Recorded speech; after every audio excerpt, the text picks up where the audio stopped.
Um, hey, in light of recent events, I think it would be tone deaf for me to not acknowledge.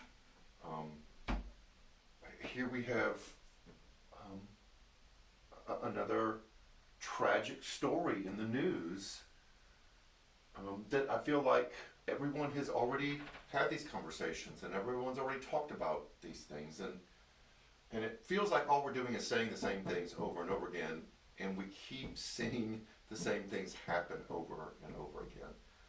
So I don't want to just say all the stuff that I said a couple weeks ago in addressing injustice and racism and white supremacy in our culture and our society. But I feel like we need to say things about what do we do? Okay, I'm a person who lives in a world and it's got this going on and I don't know what to do about it. And this is where I am right now. I think one of the first things that we need to do to address this is found in the life of Jesus. When I look at Jesus, I love the fact that he hung around with tax collectors and sinners and sex workers.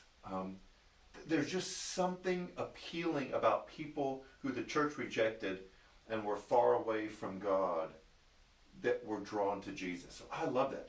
The thing I struggle with is that Jesus hung out with Pharisees. That one challenges me. And so what it says to me is, I think, what our response to what we're seeing in culture and society. And that is, in order to address racism and discrimination that we see in our culture and our society, is we have to broaden our circle. We can't just hang out with the people who are like us and read the things that we agree with and listen to people that say the things that we like to hear. We have to have a bigger circle. We just have to.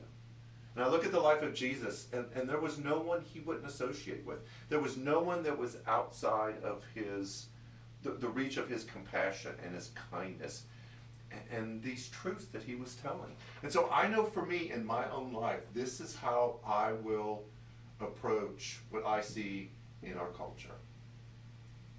And that is, I have to be willing to be around people who aren't like me in some very uncomfortable ways. And I think this is the message of breaking down the barriers that are thrown up in our culture today. So I have to expand my world to people who don't see things like I do, who don't believe that like I do. And I have to be willing to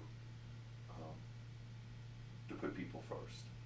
So I think that's one step of many that has to be taken to address what we're seeing. And I know in my own life, this is going to be tough.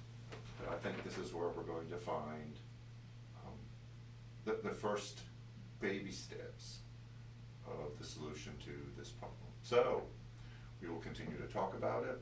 We will continue to look at specific things that we can do. Our elders are going to talk about it. Our staff is talking about it. But we as a church need to step up